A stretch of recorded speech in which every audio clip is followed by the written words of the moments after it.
kind of amazing.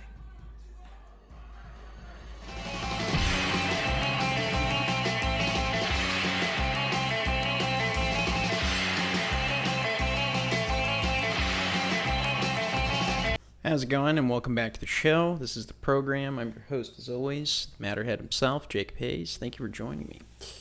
Today I wanted to talk about some interesting paranormal encounters and studies involving Skinwalker Ranch, which of course has been talked a lot about in the media. There's been lots of documentaries, but there's still a lot of mystery around it. And what's really interesting is this guy, I think he was the billionaire who owned Bigelow Aerospace. And apparently he owned Skinwalker Ranch for a while and tried to set up cameras and record, the supposed paranormal kind of stuff that you get, reports of that particular location. Now, if you're not familiar with the history of Skinwalker Ranch, it's kind of interesting because as far as weird stories go and weird places, there you get paranormal sightings, ghost sightings, UFO sightings, all kinds of weird stuff. And it's always interested me, anytime I've looked at any of this stuff, how often those things coincide. And so, either you got like certain places in, throughout the world that, there's some natural gas leak and everybody's hallucinating, or there's some, LSD mimicking fungus, like we had with ergot with the witch trials. That's the latest theory with that as to what might have caused people freaking out with all that kind of stuff. And so I'm always open to those theories as well, but I'm also open to the more mystical, spiritual answers as well, because I've studied a lot of religion, mythology, folklore, and to me there's a lot of patterns across all these things that a lot of people don't look into or talk about, and it's always fascinated me because even if at the end of the day all these things are manifestations of human psyche or psychology, I think it's important to still investigate it, you know what I mean? And then if it ends up just being psychological phenomenon or whatever, then fine. And I think there are cases of that. I think there's plenty of people, they might be crazy, they might be, think they're actually seeing things, but they're not. I'm always open to that as well. But I think there's also cases where there is genuine mystery. There is genuine, like, hey, I think we got something going on here that's worth looking into. And I always stress with a lot of my recordings with this show that, I didn't grow up being very into certain subjects. I didn't get really into conspiracy stuff or paranormal stuff or ghost stuff or anything like that. I've always had a bit of a spiritual affinity and had a lot of spiritual, what I would describe as spiritual experiences throughout my life. So I always believed in that and believed in the supernatural. And I always have studied religion and mythology and, in a comparative sense, right, to see, what's going on with myth, what's going on with religion, how do different cultures think. And what that began to show me was the patterns across cultures, the shared connections, the shared histories, the shared values, and then also separating from that the falsehoods and the, why there's, these confusions and why there's these things that we war about, especially when it's of a religious, spiritual nature, and the origins of these things. And so it's really gotten me into, a great study of history and trying to study, what is the supernatural or spiritual experience? What does it mean? Is it entirely physical? Is it entirely local to us? I don't think it is. I think the nature of whatever life is manifests from the spiritual, and I don't just have spiritual documents or resources or sources to point to as to why I believe that. I also have my own genuine experiences that have happened time and time again to the point where I can't really deny it. And then there's been the tons of research of just honest firsthand accounts of people and what they're going through in their life. And it's made me come to the conclusion that, all of these subjects that are very taboo and strange and weird and on the peripheral, it, as out there as it might seem to say that, well, maybe there's a shared origin there, it does kind of make sense because all world religions and cultures have this idea that there's beings outside of us, or other than us. And whether or not that's actually true in the way that we might think of it as, or if it's some kind of, manipulation or deceit or whatever, that's still up to being decided, right? I always push with the show. I'm not preaching like some kind of conclusion with any of this stuff.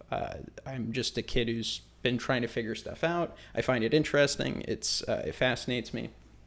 And outside of like comedy and entertainment, it's a collection of subjects that have really drawn my interest. And once again, this was born out of like a study of history, religion, all these things. And over the course of time, it's interesting because, like in the case study of Skinwalker Ranch, if you study these subjects long enough, you realize like, oh, they all kind of tend to happen in similar areas to similar people. And that's, to me, in of itself, kind of strange and interesting. What does that mean? When you study the ancient world especially, right, like there's so much evidence of like whether psychedelics were involved or not, right? There was definitely this like, hey, we're trying to contact the others or the gods or the fairies or whatever the heck, right? Like they were into that kind of stuff. Even today in Mexico, there's a lot of statues and buildings and things like that that are reverential of this ancient mythological figure, as obviously of a religious, deity type nature as well. And it's very much described in alien terminology, And I'm not an aliens guy. I've said this time and time again. I don't think if these things exist, that they might. I don't think that they're, this sci-fi Star Trek type of answer for it, right? I think it's a much more of a, what's the right answer? Like, once again, it's either something within human psychology, some nature of psychology we don't understand, or more likely, there's probably some reality that we can glean from spiritual and religious texts when describing the phenomenon to get some kind of sense of like, okay, well, even in terms of more modern science, and obviously I'm no scientist or anything, but, a lot of quantum physicists and these types of like cutting edge people get more and more to go, where the way either they admit or at least the way they describe the concept of like, if there was a being that was interdimensional, multidimensional, outside of our reality, it kind of ends up sounding pretty close to, the phenomenon of claiming, oh, there's something in the spiritual world or in the spiritual or ethereal nature or whatever. Point being, it's all the same difference. You know what I mean? It's some claim that there's an element to nature that we've yet to map is really what it is. And I don't know, to me that makes sense in a way. Probably because of everything I've studied, right? But like, to me that just kind of clicks.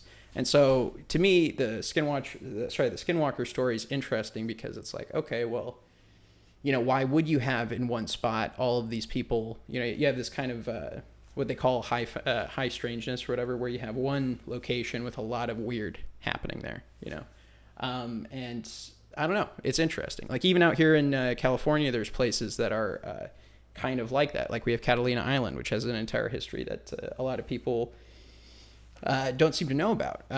That's goes pretty far back as far as like even Native American lore and belief, encompassing a lot of kind of, there's strange lights in the sky, or there's these light orb things, right, or whatever, and what are they? What does it mean?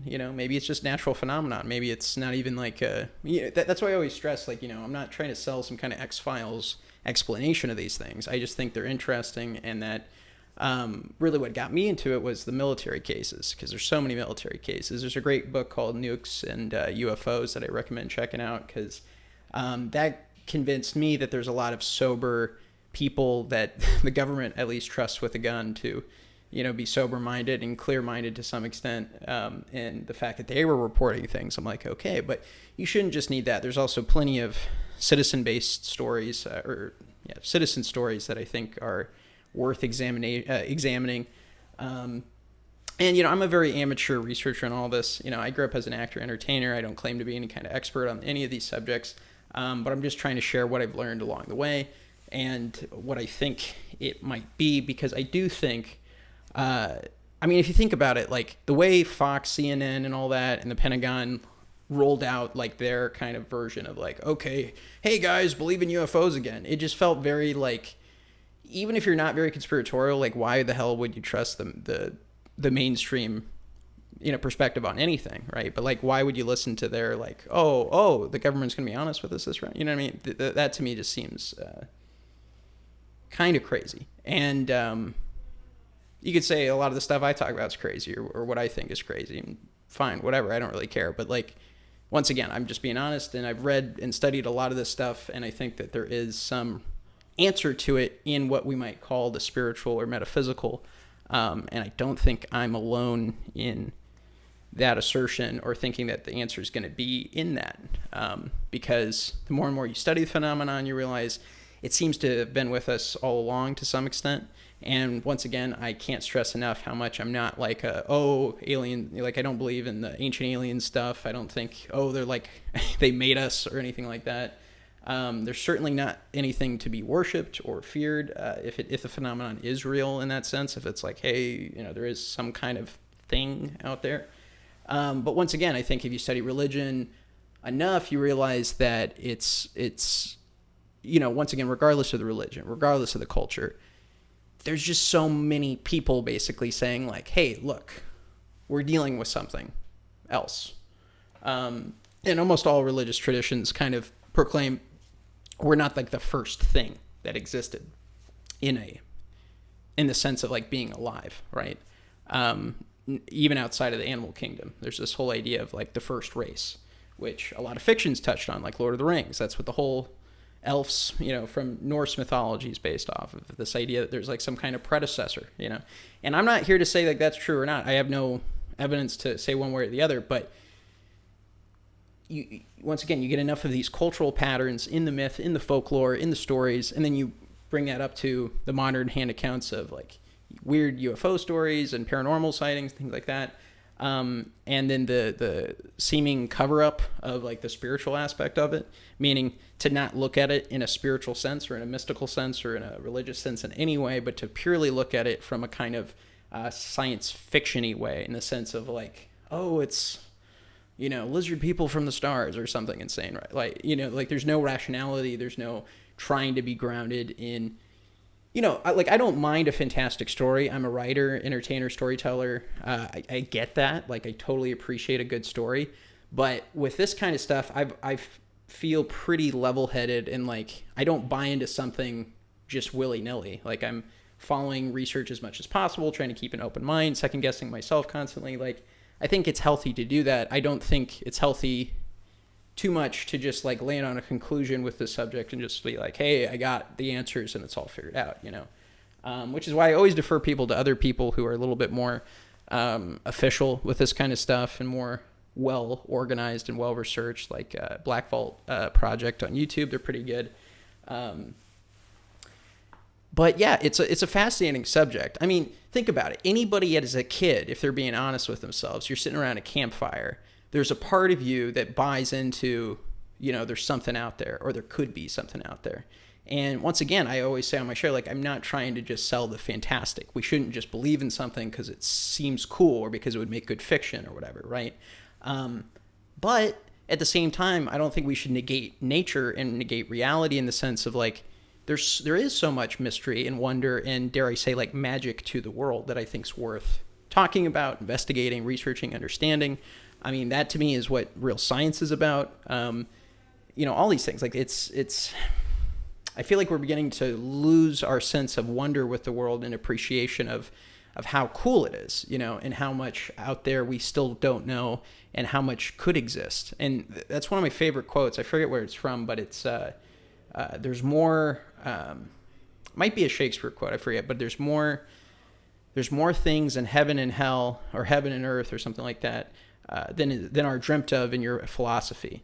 And what I like about that, it's the concept of there are so many things that you can't even imagine that exist in spectrums of reality that you've never even considered and couldn't comprehend, couldn't even imagine, couldn't even dream of, And that's why I've always been a big believer in, that concept of inspiration and revelation kind of thing, those big aha epiphany moments, those cosmic download moments, whatever you want to call them, where you really get that, oh, cool, everything snaps into place, and you get a little bit of inspiration and clarity of what the truth might be, And I get that a lot with studying research and connecting the dots on things. And you still have to make sure to verify stuff and don't just trust your hunches. But I will say that most of the time your instincts, your intuition will be right about that kind of stuff, and that there's value in it, and that it does help you lead you to the truth. And I think that it somehow ties into that idea of like spiritual discernment, in the sense of like you can discern not just what's knowledge, the value of knowledge, but like truly like the wisdom and true value of it, basically, of the information and of what's true. Like I say in all my podcasts, like, the world's hieroglyphs, not just in its conspiracies and whatnot, but in its, various histories and traditions and perspectives and philosophies. There's all these different languages coming at you, all this different informational input. And, you could spend 100,000 lifetimes and not grasp the entirety of it, right? But there is a way to tap into, I think, getting some clarity on it. But I think that does only come through a certain amount of either study or revelation or, whatever it might be. I think there's certain things that you need to have happen before you can see it, because it's almost like until you get pulled out to like the 500,000 million mile away mark to see it clearly, it's, you can't tell the trees from the forest. There's too much information. There's too much going on. Even I myself go crazy trying to, figure some of this stuff out, and just like keeping it try to make sense in some kind of applicable way. And it's tough, because I think that there's a reason we haven't totally gotten to the bottom of these subjects. I think whatever it might be, religion itself, paranormal phenomenon, weird, cases, whatever it might be. There's a reason like people are still claiming these experiences and denying these experiences and trying to figure these experiences out. And at this point, I've just seen too much to not talk about it, to act like it doesn't exist, to act like it's not, part of reality on some level. And so anyways, I can't stress enough looking into this interesting pattern of especially these archaeological sites in North America. And this probably is around the world as well. I just haven't looked into it as much, but I've looked at a few places that weren't in the U.S., but there is a map out there. I wish I had it, that I could pull it up for you guys right now, but it shows all these different Native American burial grounds, ancient megalith sites, and it's interesting because these are often sites of spiritual significance. They're often sites of historical significance. And then they have all of these weird reportings and sightings and whatnot. And once again, I always stress, like, yes, there could be crazy people claiming things that aren't happening, or people who are fame hungry, who don't, or who just, to me, it's a really weird and insane idea to think, oh, I'm going to make up some supernatural experience story to like gain fame. I get somebody could do that, but that to me is just so insane. And for me, anything I talk about in this show isn't about, oh, I'm trying to get famous with it. It's just about being honest with it. And once again, I always say, don't just trust or believe me in whatever. Like, I'm sharing what I've seen, what I've learned, books I've read, researchers I've studied a bit. Once again, I don't mean to be. I loathe propaganda. That's the thing I hate the most. I hate when people aren't honest. I hate when people are biased, right, with information. And we're all biased to some extent. But what I really want to do with this show is just be as brutally honest as I can, especially when I'm talking about my own experiences or my own shortcomings with this stuff. Because, once again, I'm only one person, and there's just such volumes of history to comb through. I've always been a lover of history and really appreciating the kind of mystical significance of our history, of archaeology, of all the sites around the world that mean really so much to me, because the more I've studied it and what these cultures believed and why they believed, and what different things happened and why different groups went to war with what, and the stories that really bind us all together. The stories is where it's at. The story itself is a liberation, because it connects the dots with all these things. If you think about it, there's so much of our ancient history we would have no clue. In fact, the only thing we have is the mythology that's been passed down. So I don't think we should negate mythology or folklore or fantastic tales or whatever. And we should also understand that they're not always literally true. Also, there's plenty of allegory, made-up stories, fiction, things like this. But there's also the interesting pattern stories, connections where cultures never knew each other, and yet they're describing very, very similar things. Why is that? That shouldn't exist. Unless, once again, there's only two options in my mind at that point. Either it's a psychological universal of mankind, or it's a spiritual or whatever existential reality that we haven't come to terms with. Sorry, or it's both. So I guess three options. But yeah, those are really, to me, the options of what these things could be and what's going on with these things.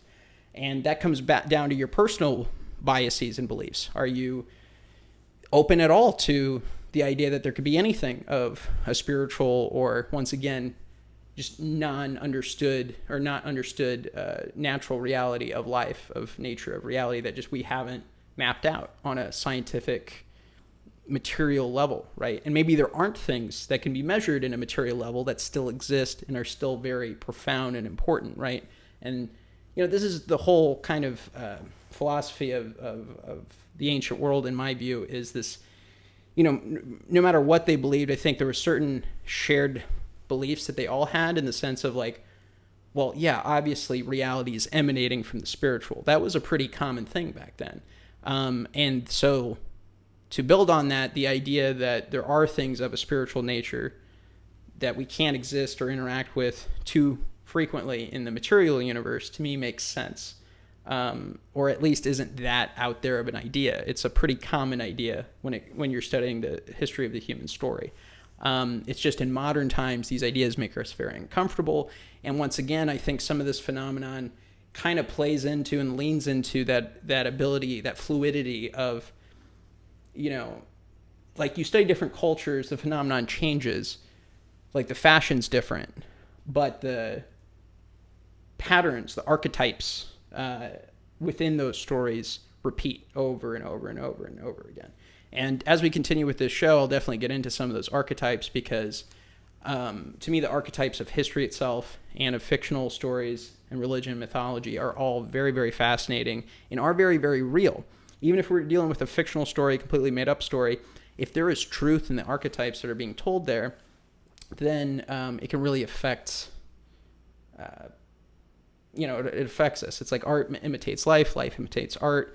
That is where there is kind of that, my belief anyway, in this kind of like magical effect people can have on each other. And I mean, really to me, like things like creative ability. You can write a book, you can write a song, you can invent something, you can, there's so many things to me, our ability, capacity for higher philosophy. There's so many things to me that show us that concept, that archetypal idea of a divine spark does exist in people. And if that's something that can be measured, I don't know. And the answer probably is no. But, how beautiful or cool would it be if that just was the larger reality, the more real reality? It's like people who have spiritual experiences and people who have psychedelic experiences often report that feeling of like, oh, I was in a place that was realer than real, or I was more alive, more myself than ever, And sure, that could be the euphoria of the drugs or whatever, and I'm sure that happens. But then it does make you wonder, like, hey, maybe there's something they're tapping into. Maybe there's a physicality that's being peeled back so that you can access some kind of truer mental or consciousness state, And anyways, obviously these are a lot of open-ended questions and interesting ideas. And that's the beauty of all of this, is like it's still to be solved. It's still mysteries worth going through and sifting through, trying to be figured out. We don't have the answers, and that's okay. Like, that's cool. To me, life would be very boring if we really had everything mapped out. We can't always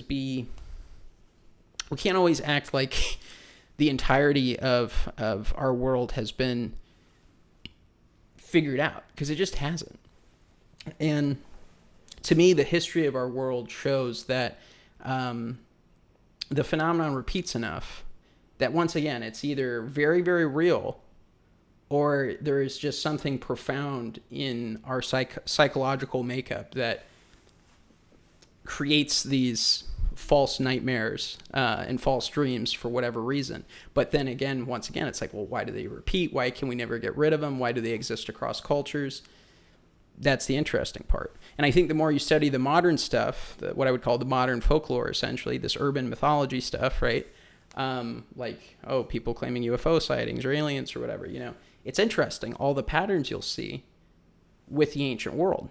And, you know, I came to that particular belief and conclusion on my own a while ago, but then I found Jacques Vallée, who is a very fascinating UFO researcher, French guy who was on...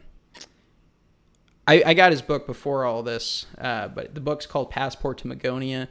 He was later on the Joe Rogan Experience. That was an interesting interview, but his book's really good because what he's basically pointing out is what I'm talking about here, where there's this interesting phenomenon pattern between all these different phenomenon.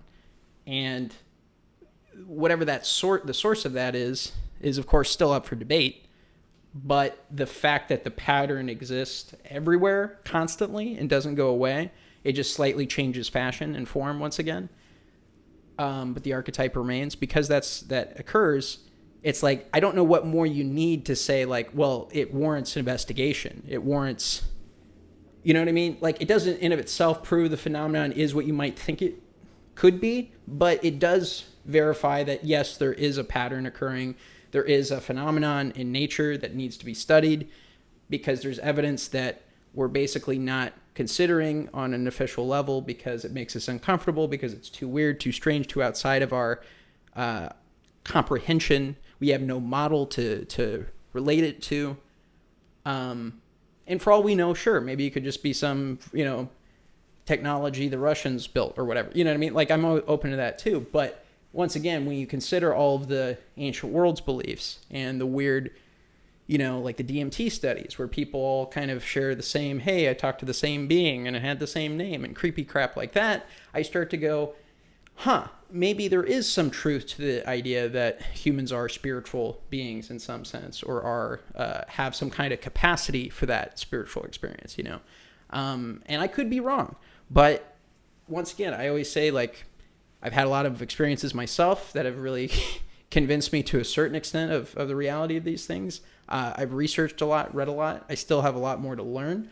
But I want to be very honest about, like, the things I've experienced and what I'm learning and the questions I'm asking, because I don't think enough people are. And if people do have certain experiences, they're very scared to talk about them, which I think is really stupid and doesn't make sense. Like, I get the peer pressure effect, sure, but it's...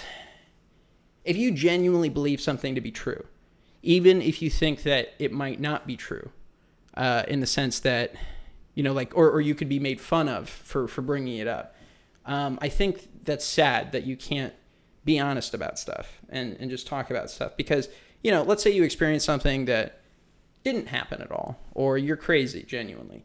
Like, don't you want to still, like, talk about it and get to the bottom of it to make sure that's the case? But that's not what most people do. Most people are just like, oh, no, it's easy to mock something that sounds out there, or because I like to mock things that I'm uncomfortable with, because that's easier than actually having to deal with it or trying to understand it or sift through any evidence associated with it, you know.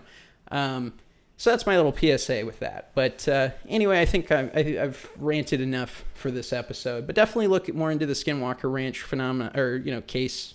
It's very interesting. And like I said, try to look into these patterns between, you know, Jacques Vallée's work, you know, pointing out between, you know, kind of ancient and medieval, you know, paranormal experiences and supernatural experiences, and some of the weird light orb phenomenon that happened in the Middle Ages that, you know, there's paintings of and things like that, especially in spiritual iconography and religious iconography.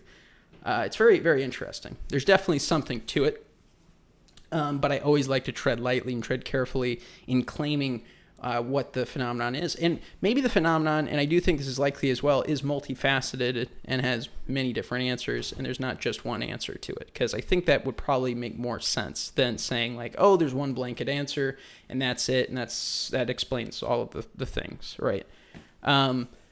And once again, to me, it's like, hey, just between the military cases alone, there's so many people who obviously the government, in the military trusted well enough to be sober-minded and carry guns and weapons and work on nukes and things like this, and or protect them or whatever. And they were some of these witnesses. There's plenty of Navy archives and Air Force, cases where, they were literally told to shut up and not talk about it, by their superiors.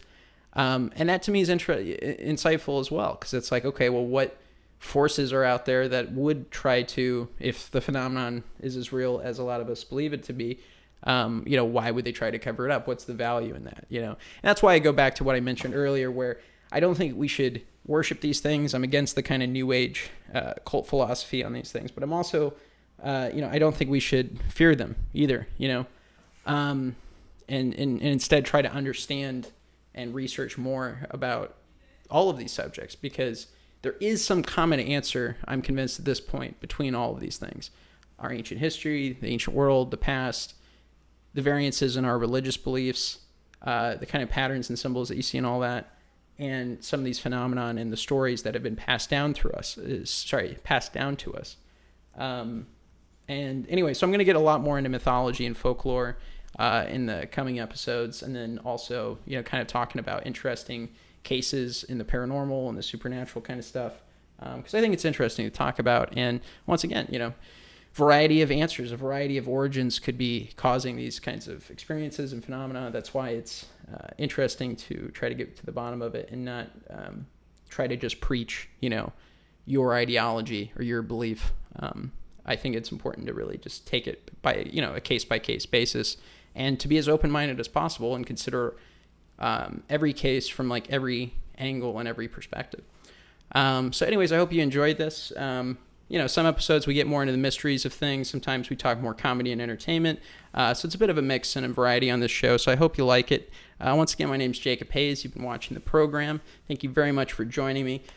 We got new episodes Friday at midnight and Saturday at midnight, and hopefully more content will be headed your way soon.